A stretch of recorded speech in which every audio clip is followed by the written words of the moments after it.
Cette semaine à Goûter local, on cuisine la bêta-carne de la ferme des Trois Petits Pois à Oka avec la chef pâtissière de la cabane sur le roc à Saint-Joseph-du-Lac. Bonne émission!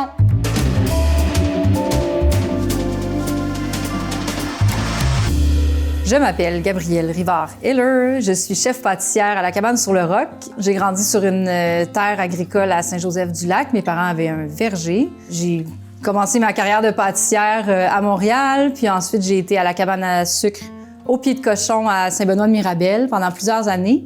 Puis lorsque j'ai quitté, l'opportunité se présentait, mes parents allaient à leur retraite, donc j'ai repris la terre familiale, puis maintenant je produis du sirop d'érable que je transforme en pâtisserie. La cuisine québécoise, c'est sûr que pour moi, c'est des plats réconfortants que ma mère a toujours cuisinés.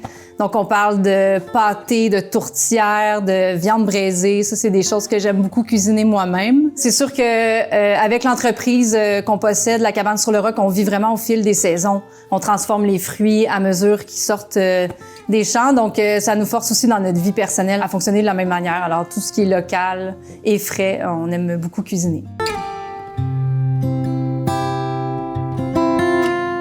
Geneviève, Sébastien, on est à la ferme des Trois Petits Pois à Oka. Vous êtes ici, vous êtes établi ici depuis 2019. Oui, on a démarré la ferme en 2019. Notre première année de production, en fait, c'était en 2020, donc on est rendu à notre 6e année de production cette année. 6e année de production quand même, hein, oui. Pour des maraîchers, je trouve ça magnifique. Et votre force pour la ferme des Trois Petits Pois, là, est-ce que c'est les légumes en soi? Qu'est-ce que vous offrez comme produit pour votre clientèle? Bien, notre mise en marché principale, c'est sous forme d'ASC, agriculture soutenue par la communauté. OK. Donc, on offre des paniers hebdomadaires, des paniers biologiques, parce que nos légumes sont certifiés biologiques par Écossaire Canada. Vous avez plusieurs variétés de légumes à la ferme. Oui. Quelle est celle que vous aimeriez que les gens connaissent le plus? La bêta-carne. Et c'est quoi les particularités de la bêta-carne à la ferme des Trois Petits Pois? Bien, la bêta-carne, c'est un légume très polyvalent que j'aimerais vraiment que les gens adoptent. Il pousse super bien au Québec. Puis nous, on l'adore. On trouve que c'est une variété, un légume qui est quand même assez facile à produire puis qui apporte vraiment tout ce qu'on veut. Là. La qualité, la fraîcheur, le goût, les nutriments. Et dis-moi, la bêta-carne, est-ce que ça pousse toute la saison estivale? Oui, c'était quand même assez... c'est une des premières plantes qu'on a, un des premiers légumes qu'on offre dans nos paniers, puis il y en a quand même jusqu'à très tard dans la saison. Avez-vous des projets, votre vision pour le futur de votre ferme? On essaie de s'améliorer et de grossir petit à petit, donc un petit pas à la fois. Fait qu'on a vraiment encore plein de projets, mais dans le futur immédiat, on aimerait poursuivre les paniers, bien entendu. Mais on a aussi un kiosque à la ferme qu'on aimerait développer un peu plus. Donc, c'est un kiosque en libre service. Donc, les gens peuvent venir se servir eux-mêmes avec le mode de paiement. À faire sur place, c'est vraiment sous forme de... En fait, c'est basé sur la confiance. Jusqu'à maintenant, c'est notre 2e année d'essai, puis ça fonctionne assez bien. Fait qu'on aimerait poursuivre sur cette voie-là, peut-être avec des heures d'ouverture un peu plus prolongées. OK. On aimerait aussi inclure dans notre offre de produits des œufs. Donc, l'an prochain, si tout va bien, on devrait avoir des œufs à la ferme, donc en offre de panier, mais aussi au kiosque. Geneviève, Sébastien, qu'est-ce que vous voulez offrir au chef pour faire sa recette? Bien, on aimerait offrir, parmi tous les légumes qu'on a de disponibles, même les petits pois qui sont notre emblème de ferme et qui sont délicieux, mais tout le monde les connaît déjà puis les aime déjà, on aimerait offrir la bêta-carne à faire découvrir. Parfait. Bien, merci beaucoup, Geneviève, Sébastien. Merci. As-tu travaillé un petit peu la bêta-carne avant de préparer ta recette? Bien, j'avoue que c'est pas un légume que d'emblée là, j'achète et je cuisine à la maison. Ils le savent très bien, Geneviève et Sébastien, à la ferme aux Trois Petits Pois. Donc, ça m'a permis de faire quelques tests pour en apprendre un petit peu plus sur ce légume. Donc, je l'ai cuisiné un peu comme un épinard, en fait. J'aime beaucoup la feuille plus que la tige. Puis, l'idée que j'ai eue, c'est d'utiliser la bêta-carne au complet. Donc, la recette que je vais faire va intégrer vraiment les tiges et les feuilles. D'un bout à l'autre? Dans la même recette, oui.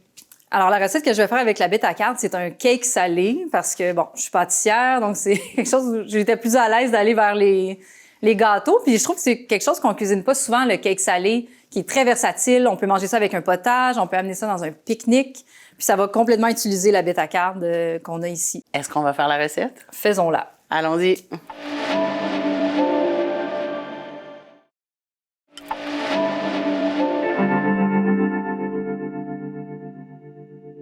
On a ici les 2 sous-produits de la bêta-carbe qui sont les feuilles et la tige. La tige va prendre plus de temps à cuire que les feuilles. C'est pour ça qu'on les a séparées. Puis ils vont pas à la même place dans notre cake salé. Alors, on va voir tantôt où est-ce qu'on les place. Donc, on peut commencer par chauffer nos poêles. Parfait. Pour les besoins de l'émission, j'ai déjà cuit le bacon. Mais normalement, à la maison, là, vous auriez cuit votre bacon juste avant, puis vous auriez pu utiliser le gras de bacon pour cuire les feuilles de bête. C'est super bon, ça donne un peu plus de saveur, mais là, je l'ai pas amené. Puis ben là, c'est du bacon, mais ça aurait pu aussi être du jambon. On peut prendre un reste de viande qui reste dans le frigidaire. Prosciutto croustillant. Oui, tu sais, tout ce que vous avez sous la main que vous pensez qui peut bien aller dans cette cake-là, tu sais, ça va passer les restants, donc c'est excellent. Mais on va attendre que le beurre soit fondu, que ça commence à grésiller un petit peu, puis on va mettre nos légumes. La feuille de bête, c'est un petit peu comme les épinards. On a l'impression de trop en mettre toujours, mais quand ça se met à tomber dans la poêle, là, ça perd beaucoup d'eau et de volume. C'est ça, c'est très petit. Cette grosse quantité-là, on va le voir après, mais ça devient très ça peut paraître impressionnant, là, mais ça va tout aller dans le gâteau à la fin. Gabrielle, tu es la chef pâtissière, et chef propriétaire de la cabane sur le roc, qui est sur les terres familiales. Oui, à Saint-Joseph-du-Lac. À Saint-Joseph-du-Lac, verger, acériculteur. Il y a ta sœur qui est là avec ses belles fleurs. Oui, c'est un beau mélange. Hein? C'est une petite terre d'abord que mes parents avaient. Donc, il y a une grande partie de cette terre-là qui est une érablière que moi, j'exploite en ce moment. Puis ma sœur a repris l'espace où il y avait les pommiers à l'époque. OK. Donc, ça, maintenant, c'est rendu des champs de fleurs. C'est très beau. Que des fleurs. Que des fleurs. Puis, ben, on a commencé quelques petites cultures à droite, à gauche. On a gardé quelques pommiers. On a un grand jardin. On a maintenant des cerises, des camerises, des gadelles. On essaie d'en rajouter un petit peu, mais on manque de temps, en fait, pour être honnête. On a trop de projets, pas assez de temps. 24 heures dans une journée. Exactement. Puis en plus, t'es maman, ton conjoint travaille avec toi, Alexandre. Exact. Et Gabrielle, tu as une petite boutique ouverte du vendredi au dimanche où les gens peuvent venir chercher des pâtisseries fraîches. Oui, pendant la belle saison. Et délicieuses. Et délicieuses, j'espère. Pendant la belle saison. Et tu fermes habituellement autour de la fête de la fin de semaine du... Oui, on ferme normalement le kiosque, un petit peu plus tard, c'est à la mi-octobre, donc ça se trouve être à l'Action de grâce. OK. Oui, normalement, on va fermer le kiosque parce que c'est un petit kiosque extérieur, hein, ça tolère pas le froid, ce petit kiosque-là. Puis l'hiver, on a un site Internet transactionnel. Comme on n'a pas vraiment l'espace pour recevoir les clients sur place à l'intérieur, bien, on fonctionne avec des points de vente, on fait des petites boutiques éphémères pour Noël. Puis, c'est ça, on a un site Internet. Puis, il y a ta boutique éphémère au domaine, au Verger. Oui, au Verger Lamarche, qui sont presque nos voisins. Là. On est sur la même rue, la montée du village. Ça fait déjà plusieurs années qu'ils nous prêtent leurs locaux. On est super contents. Puis, les gens commandent en ligne. Et ensuite, toi, quelques semaines plus tard, tu as tes dates de cueillette au Verger Lamarche. Oui, on prépare les commandes, puis les gens viennent chercher. On a toujours des extras, c'est sûr, mais cette manière-là de fonctionner, je trouve ça bien parce que ça nous permet vraiment de gérer l'inventaire puis d'éviter les pertes. Parce que quand on est une petite entreprise, bien, quand on a trop de pertes, ça vient vraiment jouer sur la rentabilité, là. Donc, j'aime bien l'idée que les gens réservent à l'avance. Moins de pertes, moins de coûts. Puis, en fait, toi, tu sais, tout ce que tu produis, tu y mets énormément d'amour. C'est des pâtisseries aussi. Tu sais, c'est quelque chose qui... ça n'a pas d'agent de conservation. Là. Non, c'est assez éphémère. Puis on part avec des matières premières qui coûtent tellement cher maintenant, que ce soit en temps ou en argent. Tu sais, tout est sucré avec notre sucre d'érable. On utilise du vrai beurre, les farines locales, les fruits qu'on a transformés pendant l'été ou cueillis, c'est ça. Donc, c'est vraiment dommage si on perd ça. Donc là, le beurre était bien fondu, bouillonnant, la poêle est chaude. Alors, on va mettre nos légumes. Et toi, tu fais les feuilles et moi, je fais les tiges.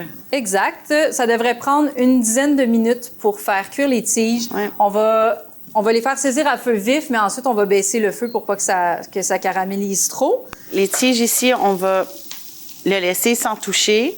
Les feuilles vont tomber. Oui, les feuilles, on va pouvoir leur donner un petit coup. Là, j'ai mon sel ici, je vais déjà... C'est très important de les saler à toutes les étapes.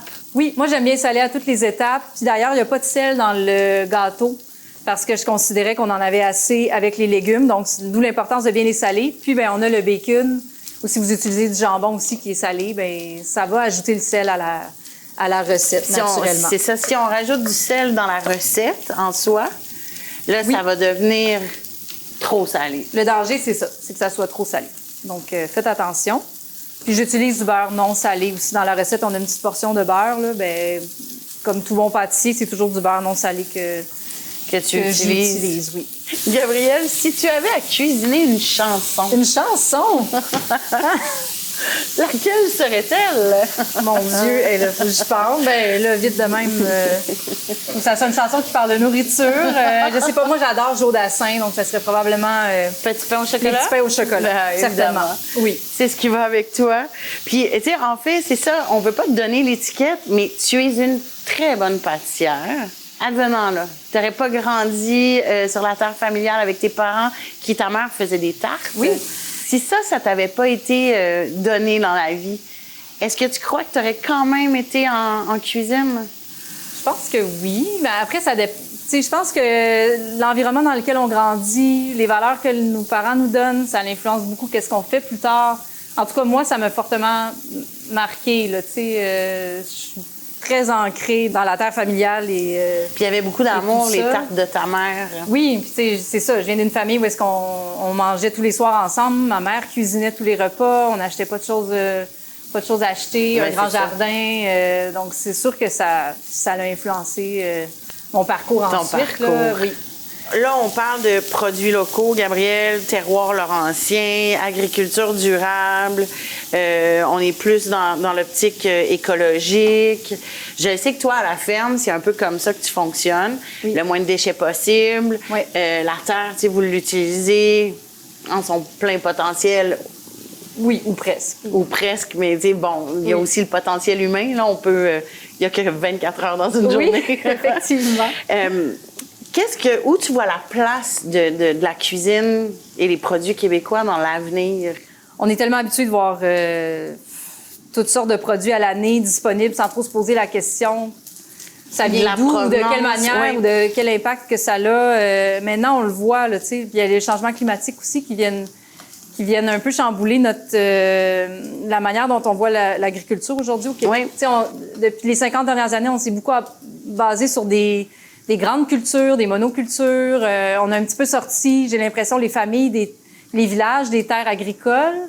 Alors que moi, mon modèle, c'est tout le contraire. On est 3 familles à vivre sur une petite terre, là, tu sais. Puis moi, c'est là que je vois l'avenir. Je pense que dans la diversité, il y a la résilience aussi. Oui. Tu sais, quand on a une monoculture, puis qu'on a des changements climatiques, puis qu'on a des grandes pluies ou des infestations d'insectes, ben c'est la culture au complet qui disparaît. Oui, et des centaines de milliers de dollars de pertes. Alors que quand tu as un petit modèle et que tu as plusieurs cultures, ben, il y en a toujours une qui va performer. C'est ça. Exactement. Tu sais, je le vois avec les fleurs de ma sœur. Ma sœur fait de la culture florale de champs, puis elle a une quarantaine de variétés différentes de fleurs. Donc, c'est sûr que c'est pas tout un succès à chaque année, mais il y en a qui sont meilleurs que d'autres. Puis l'année suivante, c'est les autres. Il y en a qui sont plus jolis, puis qui poussent mieux. Puis exactement. Effectivement, c'est une réalité. Puis on oublie aussi que tu as un petit côté agricultrice. Oui, dans toute l'équation, par la bande. Qu'est-ce qu'on recherche quand on cuisine la tige comme ça? On veut que la bête devienne un petit peu translucide, donc ça va vraiment nous dire que c'est cuit jusqu'à cœur. C'est sûr que ça devient pas fondant, ça va pas compoter. C'est la bête à carde. C'est un légume, c'est la bête à carde, extrêmement résistante, elle ne compotera pas. Elle va garder sa forme. Et là, c'est bien, elle garde quand même un petit peu sa couleur. Mais c'est sûr que les roses ont tendance à devenir un petit peu plus pâles. Ouais. Mais ce qui est intéressant avec la bêta-carne, ça a un goût prononcé entre, j'ai envie de dire, épinard, betterave. Oui, tu as raison. Tu as dit la betterave tantôt, puis ça m'a vraiment... c'est ça que ça goûte, c'est terreux. Mais végétal. Végétal, terreux, vert. Mais c'est pas... on gagne à la travailler, la bêta-carde. Ça a des belles propriétés. Puis moi, quand je le cuisine, je vais faire souvent revenir de l'ail, des champignons pleurotes. Je mets mes tiges de bêta-carde et j'arrose avec du jus de lime. Ça doit être délicieux. Puis franchement, ça lui donne une autre... Oui, ça a un goût fort, donc ça appelle à des saveurs fortes. Ouais. Il faut bien l'assaisonner pour que que ça soit bon aussi. C'est un goût qui se développe. Il faut dire que c'est un légume mal aimé, mais il y a une raison pourquoi c'est un légume mal aimé. Mais c'est un légume mal aimé, mais qui est intéressant. Puis Oui. je trouve ça intéressant aujourd'hui que tu aies décidé de faire un cake à la bêta-carne. Oui, mais j'ai pas décidé. Hein. C'est Geneviève et Sébastien de la ferme aux 3 petits pois qui ont décidé que j'allais cuisiner. Ils ont décidé pour toi qu'ils t'offraient ça. Puis en fait, tu sais, on va le dire, c'était une blague parce que Oui. tu as déjà eu des ratés avec la bêta-carne dans le passé où tu as cuisiné. Qu'est-ce que c'était? C'était une quiche à la bêta-carne. Oui, on avait fait une quiche à la bêta-carne. J'avais des gros espoirs. J'en avais acheté beaucoup. Mais les clients n'étaient pas de cet avis. Puis en fait, c'est le client qui a raison, au final. C'est le client qui a raison, mais c'est aussi, tu sais, notre but de l'émission Goûter local, c'est aussi d'amener une certaine vulgarisation pour que les gens découvrent des nouveaux produits. Et là, Gabrielle, du fin fond de son cœur, elle espère que vous allez aimer la bêta-carne. Oui, bien, je l'aime. Je dois dire que Mais moi, c'est une belle découverte. Puis Elle est dans une petite intéressante. ferme maraîchère comme la ferme aux 3 petits pois, par exemple, où est-ce que, justement, on parlait de la diversité, Oui. là, on en a énormément de diversité de légumes pour qu'il y ait de l'abondance à chaque semaine de la saison. Donc, la bêta-carne, elle vient bien s'intégrer là-dedans. Ils ont aussi des essentiel. petits fruits. Oui, ils ont toutes sortes de petits fruits. Ils ont un super beau verger en permaculture. Là. C'est vraiment intéressant ce ouais. qu'ils offrent. Puis en même temps, c'est ça, toi, ça te complète. Oui. Parce que aussi, tu sais, tu peux pas produire autant de cerises ou autant de. Ben non, puis j'ai pas le camerises. temps. Là. C'est pas vrai qu'on peut tout produire dans la vie. Je pense qu'à un moment donné, Faut Puis, choisir. Je suis chanceuse parce que je suis dans une région où il y a tellement de producteurs de Il y a fruits énormément et de d'abondance. légumes diversifiés, de sirop d'érable, de miel. C'est souvent le plus dur, en fait, c'est de choisir à qui je vais les acheter, les framboises, ou à qui je vais les acheter les fraises, parce que des fois, je veux pas dire non à un, mais je dis oui à l'autre. Il y a une abondance dans tout le territoire des Laurentides. Oui, c'est vrai. On a vraiment des belles petites fermes maraîchères. On a des éleveurs qui, dans le respect de l'animal, puis je nous trouve chanceuse quand même d'habiter dans les Oui, Laurentides. très chanceuse. C'est tellement une belle région. Aujourd'hui, on vous amène dans la MRC de Deux-Montagnes, un territoire où manger local, c'est aussi rencontrer les gens qui le rendent possible. Ici, le tourisme gourmand est au cœur de l'expérience. Vergers, vignobles, microbrasseries, fermes maraîchères, chaque arrêt est une occasion de discuter avec les productrices et producteurs, de découvrir leur savoir-faire et leur passion pour les produits d'ici. On goûte, on échange, on comprend le travail derrière chaque bouchée. Et on repart avec des souvenirs concrets. Les circuits gourmands proposés dans la MRC permettent de vivre le territoire autrement. À quelques minutes de la ville, dans un cadre naturel accueillant, on soutient l'économie locale tout en créant des liens. Dans Deux-Montagnes, on cultive le goût et le plaisir de rencontrer ceux et celles qui le font vivre. Donc là, nos légumes sont cuits. On a le bacon qui est haché. J'ai aussi amené du fromage de brebis de la merveilleuse fromagerie du Vieux-Saint-Joseph.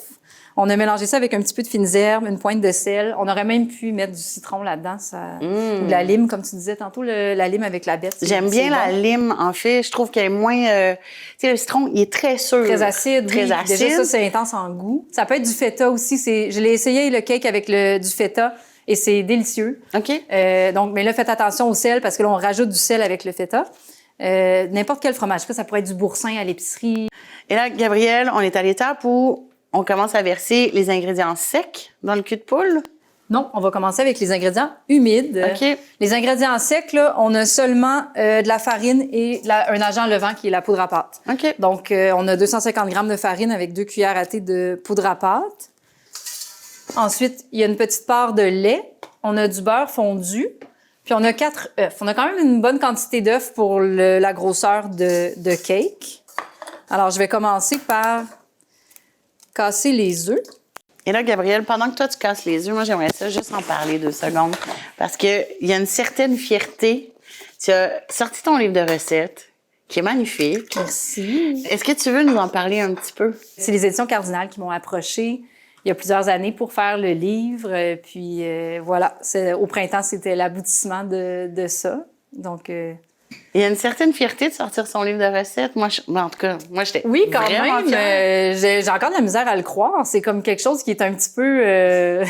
C'est irréel un peu. Qui est irréel, Ouais. oui. C'est bien le mot. Parce que là, les gens, ils tombent chez eux, là, dans un livre. Ils peuvent Oui. consulter tes recettes. Puis il y a une bonne part de moi là-dedans. Il y a toutes les recettes qu'on fait depuis des années au kiosque, qu'on fait dans le temps des fêtes. Donc, c'est vraiment les recettes de la cabane sur le roc. Des recettes familiales aussi. Il y a des textes de Fanny Britt au travers de tout ça. Puis on suit les saisons dans ce livre-là, là, donc c'est vraiment C'est pour ça que ça s'appelle Les saisons de Gabrielle. Les saisons de Gabrielle, effectivement. C'est pas tout le monde, tu sais, les gens aiment ça des fois, lire des recettes, les regarder, mais ils les recréeront pas. Mais dans le tien, il y a comme ton histoire. Fait qu'on apprend aussi à connaître Gabrielle. Oui, j'avais vraiment un désir de faire ça parce que moi-même, dans la vie, je cuisine rarement des recettes dans des livres de recettes. Mais j'aime beaucoup lire des livres de recettes. J'aime lire les introductions des recettes. Les feuilletés. Oui, voir les photos, puis m'en inspirer. Puis, ben oui, les ratios, c'est toujours bon. Tu sais, souvent, dans un livre de recettes, les recettes fonctionnent, contrairement à Internet. Maintenant, on peut trouver de tout et de rien. Des fois, c'est difficile de trouver la bonne recette. Mais quand je crée une recette, je vais des fois faire 4 vérifications.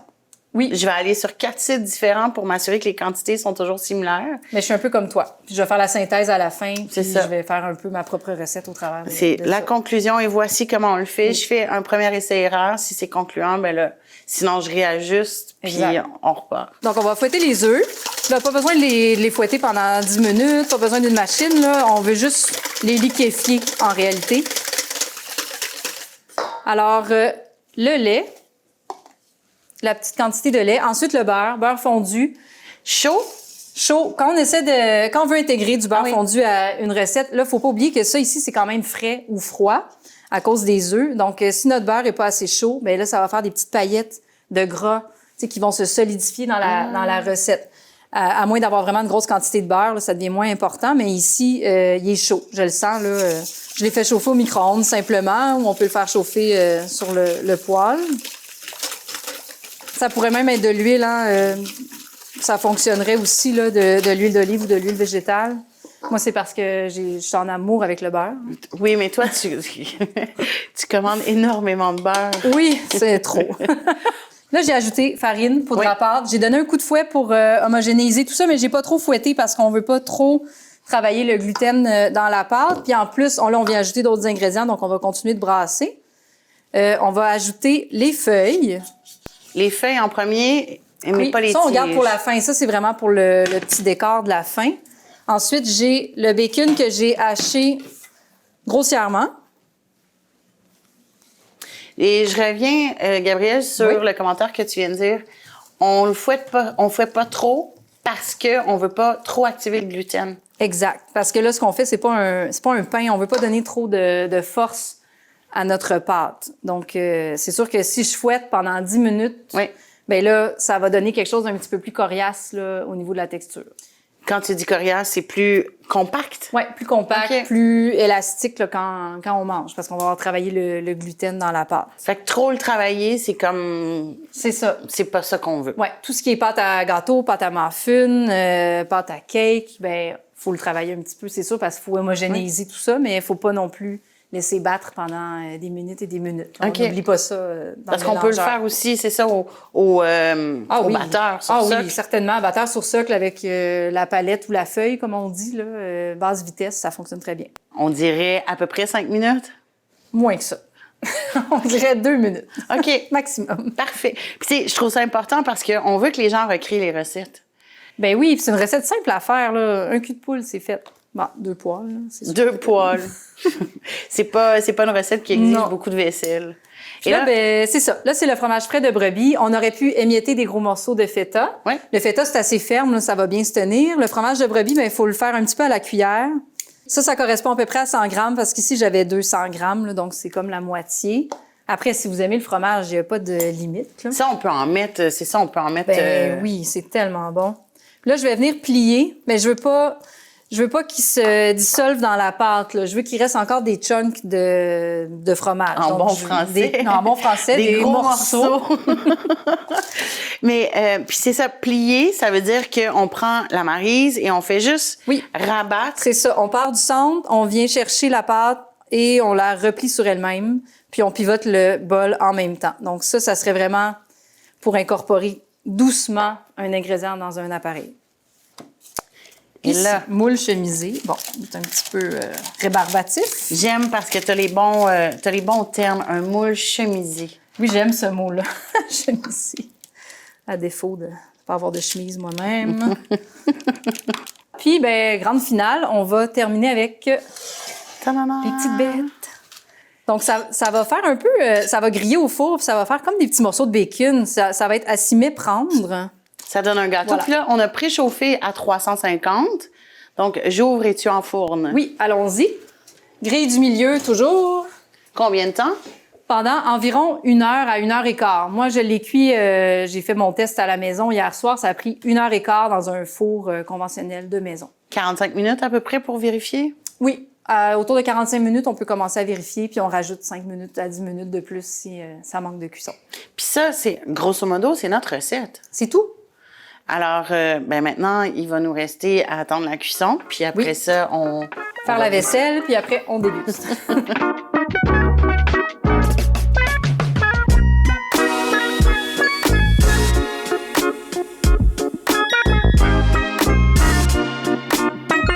Notre cake salé est prêt. On a fait une petite présentation parce que c'est joli. Est-ce que tu veux couper pour qu'on puisse déguster? Allons-y. Donc ça se coupe en grosses tranches. Hein? Est-ce que je vais le couper au milieu pour commencer, je pense? On va pouvoir voir l'intérieur. Voilà. Alors, on voit qu'il y a beaucoup de choses. Dont du fromage. Oui, donc le fromage de brebis. Ensuite, le bacon. On voit bien la bête. Tiens, je vais le couper en 4. Hein? Qu'est-ce que t'en penses? Oui. Ça goûte la bête. Tu vas voir que c'est vraiment la saveur dominante. Là. Ah oui, hein? Oui. Oui. Est-ce qu'on à goûte? fond, la bête. Allons-y. Allons-y. C'est super moelleux. C'est très moelleux. C'est vraiment à la fin qu'on a le goût de la bête à carbe, mais moi, je trouve ça bon comme ça. Puis ça s'amène bien, ça. Ça peut se servir froid, tiède. Ça peut se congeler, se décongeler. On amène ça en pique-nique. C'est ultra pratique. Oui. C'est très goûteux. C'est délicieux. Bien, ça me fait plaisir. Merci de m'avoir invité. Je suis très contente d'avoir cuisiné la bête à carbe. Mon légume préféré maintenant. Derrière chaque recette, il y a un chef, mais aussi une belle façon de redonner à la communauté. Votez pour votre coup de cœur et grâce aux caisses Desjardins des Laurentides, 3 organismes de la région recevront 1 000 $ chacun. Pour voter, il suffit de scanner le code QR. Pour plus de détails, visitez tvbl.ca.